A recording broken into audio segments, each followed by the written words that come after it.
Gelaring budaya Jawa.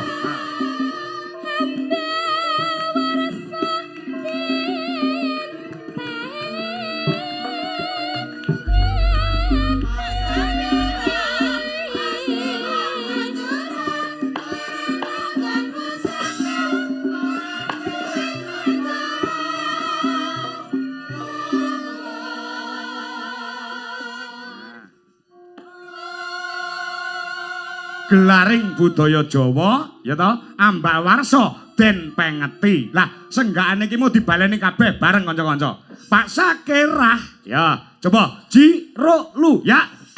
Pak Sakirah asli wong Madura werna nggon musraka mangan duit negara wong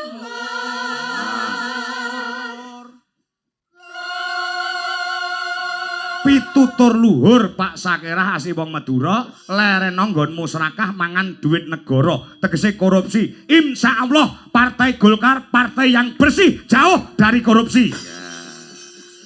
Ngene ya jemaah. Iki senggakane digawe kabeh sinden-sinden tak kei jatah sitok-sitok.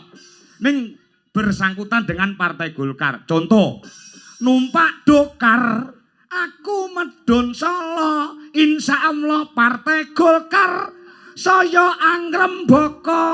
Ya, saiki diwiwiti saka Budu Kurniawati. Kudu iso. Wis dilunasi lho iki. Nah, ya. Iki hubungane karo duit lho iki. Nek nganti parikamu kok kleru, nek nganti salah iso dipotong bayarane. Ya, ya. Ya. Nano. Ayo Bu, hubungane karo Golkar kena, karo Pak Masudi kena, karo Medion kena, karo Pak Bupati ya kena. Nah, ya. Monggo Bu. Ya Bu.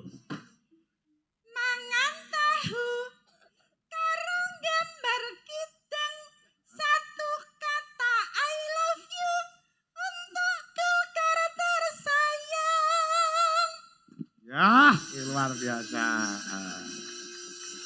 Jur menang ngono lho. Pae kudu karine ya padha ange ya. Ayo. Ana sapa jenenge iki? Wanda. Ayo ndak. Nganti kleru kowe kok takon ngambungi penonton lho kok. Ya, musik perawan dhewe kowe karekan ayo. Dagangan iki, Pak. Ya. Aja penonton wong kancane dhewe do gelem kok. Ayo Wanda saka Ngawi, ayo.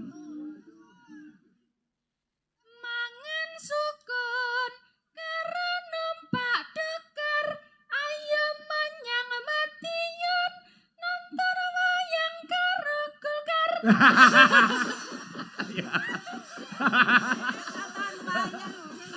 Kadang karo sithik siji wae sing ambung, mut ambunan. Ya. Ayo nang Madiun nonton wayang karo Golkar. Pas, pokoke sing penting enek Golkare ya. Ayo Mayang, kowe yo ambak nemang yo kudu iso parikan ayo. Ini kok Pak, kedah kagem Golkar. Ya ora kudu Golkar ning bersangkutan pada malam hari ini kena Pak Bupati, kena Pak Masudi yo kena. Kula kagem Medion nggih Pak nggih. Kanggo Medion ya. Ya terus. Dalan mudhun tembuse segera mugi rakyat Madiun tansah manggih raharja. Amin. Ya, ayo Wiwi. Nggih, asli Medion menika Pak Hariwur pun pirsa, Pak Wakil Bupati sampun pirsa. Mbak Wiwi menika asli Medion. Nah, alhamdulillah sak menika ambak Waranggono ning di depan ada gelar DRA. Wah. DRA iki dadi rondo anyaran. Wis suwe Pak. Wis suwe to? Jare wis rabi neh. Iki ora to? Mboten. Ora. Aja wis pirang tahun nek dadi rondo? Kali setengah. 2 tahun setengah. Suwe men to. Aja digenepi 3 tahun lho. Suwe-suwe buntet lho minggo. Alah, mboten. Tegese buntet pikirane iki lho. Oh jenenge mosok dadi single parent terus ya kudu ndang enek wong lanang sing iso mbantu ngopeni anake, ya ta? Nggih, mengke digolekke kalih Pak Hari ya, Pak. Oh ngono. Nggih. Iya. Menika rakyat panjenengan Pak Hariwur. Nah, ya. Uga iki dirawuhi anu lho Yung saka Ketua DPD Partai Golkar Provinsi Jawa Timur sing diwakili kelawan panjenengane Roko Mas Julianto PH. Oh ngono. Ya Mas Julianto ki ketemu aku sering ana ing acara-acara Golkar. Oh ngono ya no. Ya sembah nuwun Mas Julianto. Heeh. Ya coba anu Wewe, ayo we sing lantang suaramu nduk. Tuku roti. Heeh. Jalani dibayar. Mari membangun negeri bersama Partai Golkar. Ya, luar biasa. Lho, perkara pariane segone langsung metu iki lho, Doan. Tiba kemil iki. Ayo, Retno. Ayo, Ret. Nah, ayo. Jan. Kene iki kondang pecel pincuk. Nah, ya. Maka. Ayam bakar. Heeh. Dipangan si cakil. Ayo do melu Golkar. Pimpinan Bapak Bahlil. Jos Pak. Iya. Oh, pimpinane pusat Pak Bahlil ya. Wah, ya ikan bakar. Ya lagi iki lho cakil doyan iwak bakar. Wis gen, ora apa-apa. Sing penting ulun sekone pas. Ayo iki wong Medion iki Mbak Uun. Nah, ya, ayo. Kudu iso kok. Nah, iki. Ayo. Mbak Uun, Jik rok lu. Tuku kates. Karo tuku tahu. Ngucap selamat sukses. Golkar tambah maju. Pilihanku. Ya, pon. Wis kuning kabeh iki. Heeh, ya dalange kuning, sindene ya kuning, yogane ya kuning. Ya, kuning ki saka tembung kudu wening. Oh, ngono. Ya. Maka Ibu Rini Rahayu. Heeh.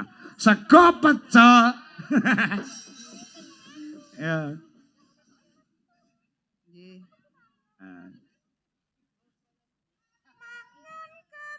Kerien Bu, kersane mikir dibanter kerien. Nggih. Kudu cetha niki kata-katane. Heeh.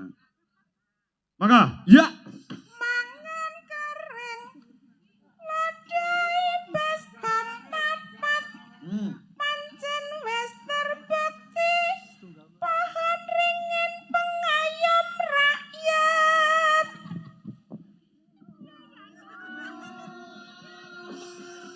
Cen. Pancen nyata. Ya. Wis komplit ya waranggonane.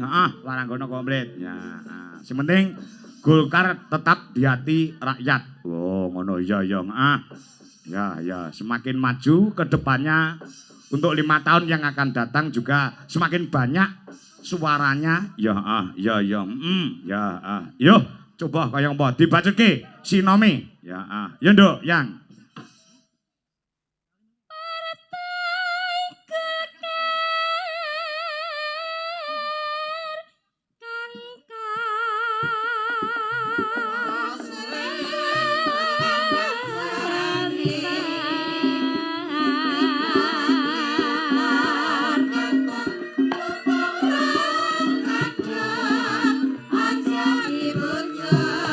mundak gawe bingung.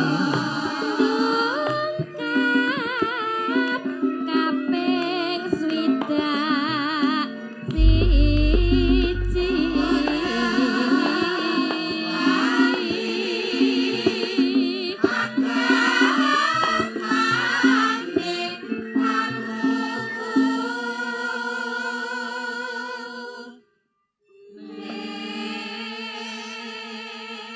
Saire dari atas gelaring budaya Jawa ambal warsa den pengeti Partai Golkar kang kawentar ndungkap kaping swidak siji. Ya. Golkar sesantine piye, Mbak Mayang? Yuk. Sadaya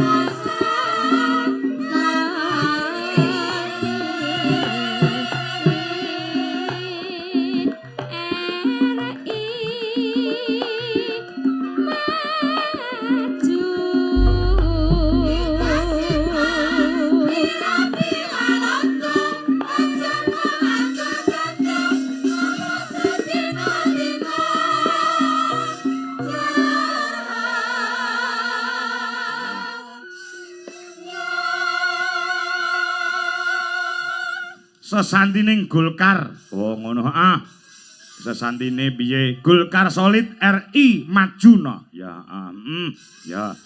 Golkar peduli karo sapa Mbak Mayang? Yuk.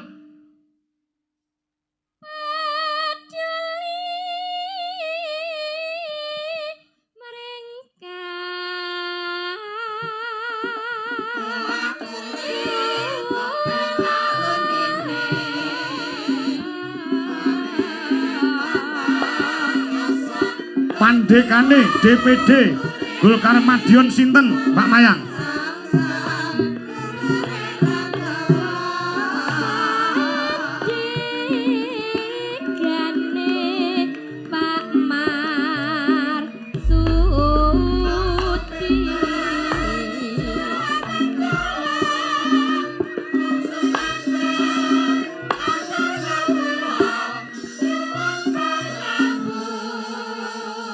Ketua utawa pimpinane DPD Golkar Madiun ya asmane benjane Pak Mas Hudi. Oh ngono Pak Mas Hudi kok Pak Marsudi Mayang iki iso maca apa ora? Tulisane apa? Mas Hudi. Lah kok maca Marsudi? Mau ere metu dhewe lho, Pak. Oh metu dhewe. Oh ya wis ora iso nyalahne lek metu dhewe ngono kuwi. Wong aku lek turune sak metu dhewe kok ya. Metu ngimpine ngono lho maksude. Oh ngono ya Pak Masudi diapake Ketua DPD Partai Golkar oneng Madiun. Oh ngono ya. Yo dientekne. Ya dientekne ya. Ya. Hama muji. Ya ndonga bebarengan untuk Partai Golkar. Yuk.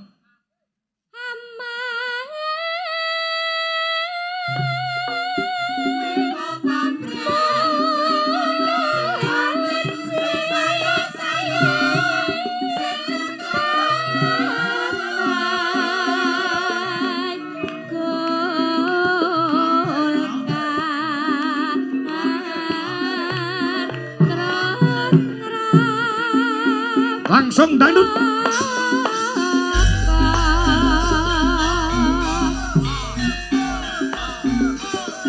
Karya Dwi Jolaras Indonesia untuk Golkar yang tercinta.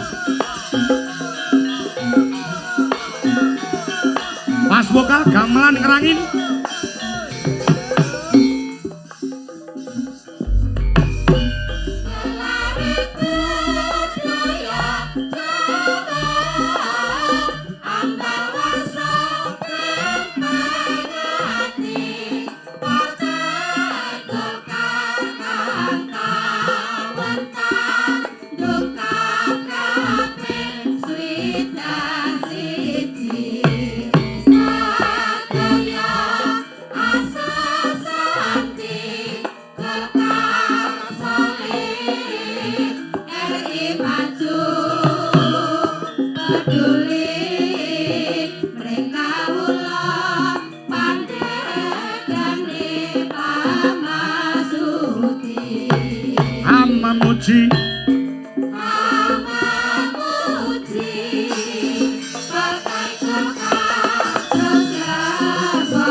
Tanduk sebisa meneh nak. Ya.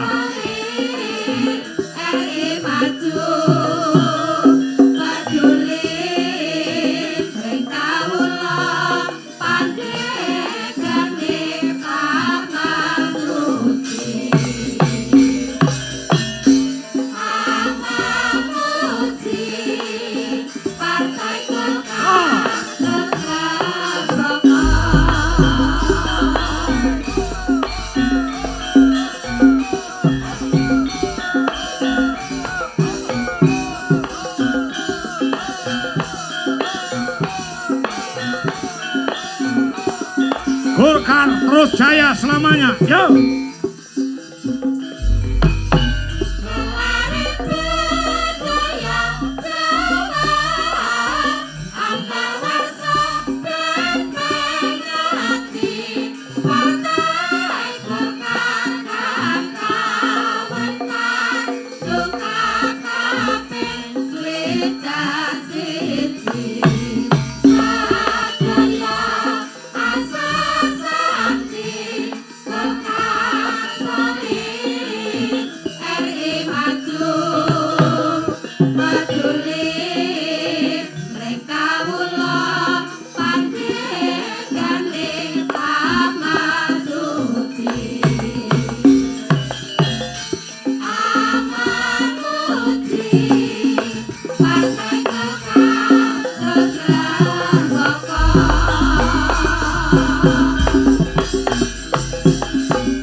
Sumbang surung kanggo Partai Golkar ana ing Kabupaten Madiun ya, Nok. Ya, ya.